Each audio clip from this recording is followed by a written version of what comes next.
This is the Canisius College Halftime Show brought to you by Subway, and this is part one of two, where we will visit with four departing seniors for the Canisius women's basketball program. First up, Jamie Ruddle and Courtney Van de Bovenkamp, and still a lot left to play for, still a lot left to accomplish, but Jamie, I guess I'll start with you. What's going through your mind this time of year?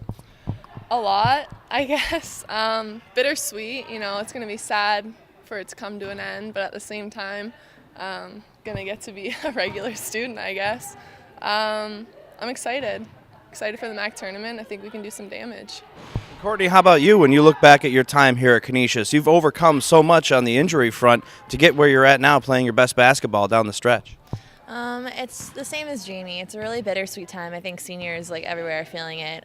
It's exciting in the future, but it's really sad to leave. And then you just look back on all the good times and you remember. It's just a lot of emotions going into last weekend here. What have you learned about yourself through this process? My gosh.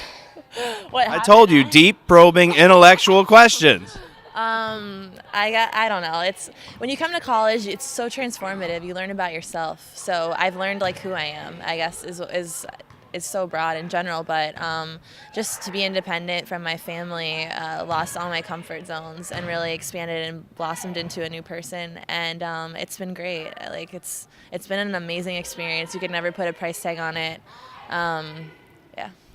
Jamie, I see you nodding as well. Did you learn a lot about yourself through the experience? Yeah, same type of thing, being away from your parents, your family, those comfort zones, and just how you individually react to certain situations without those support nets behind you. So now that you've had 4 years here at Canisius, not just for maybe an incoming freshman who's going to be playing basketball, but any incoming freshman at Canisius, what advice would you give? Embrace it. Embrace all the moments. 4 years pass so fast. I can just remember the first time meeting Courtney and Jen Lennox and Jen Morabito, and then now we're playing our last couple of games together. So every moment, embrace it. The good ones, the bad ones, the happy ones, the sad ones. Just enjoy it. Courtney, what was your most memorable game?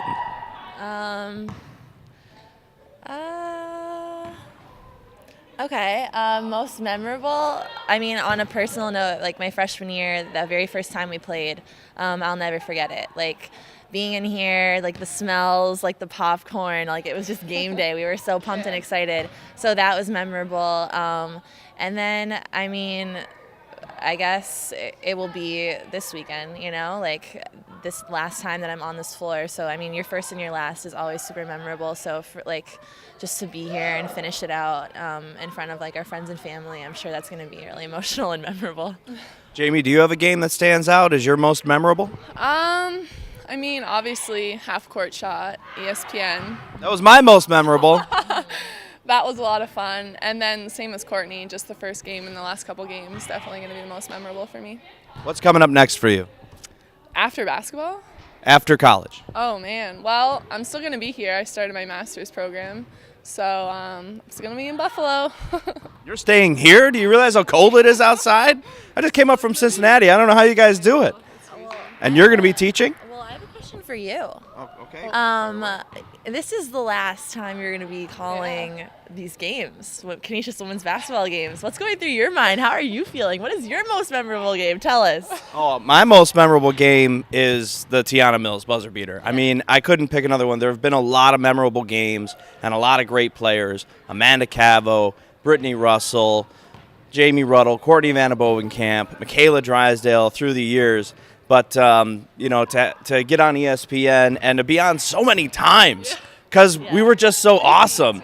That thing really had legs, I got 6 different videos from that and different shows where you kind of call me the crazy announcer or whatever. So I guess for me that would be my most memorable game, absolutely. And emotions going into this last weekend, how are you feeling?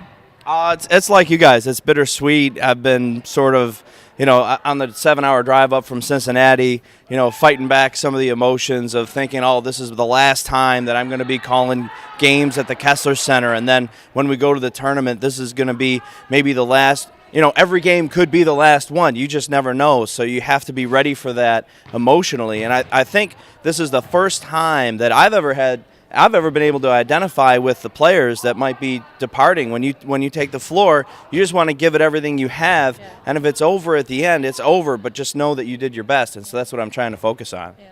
So you turned the interview around on me, though. All right, last question, though. A chance to thank some people. Go for it. Just family, like supported me from day one, always. I wouldn't be here without you. The coaches for giving me an opportunity to be here, and then the girls, just anyone that's graduated that I've played with while I've been here. I would never been in the same without the people. And I'm already getting emotional thinking about this, but yeah, just the girls. Endless thank you. It's been a pleasure. Jamie, you're up. Yeah, family, mom and dad, brother, previous players who have played here at Canisius still supporting us, the other girls on the team, and obviously the coaches for giving me this opportunity. Thank you so much for taking the time. Congratulations. Oh, And you. thank you. Coming in for the real thing. Are you getting this? This is a first right here. This didn't even happen when Jamie won Rookie of the Year. She's still a little too nervous to be on camera. Now we're getting hugs. Jamie Ruddle, Courtney Van Bovenkamp. We will have Jen Morabito and Jen Lennox on the Sunday afternoon game. This has been the Halftime Show brought to you by Subway on the Golden Griffin Broadcast Network.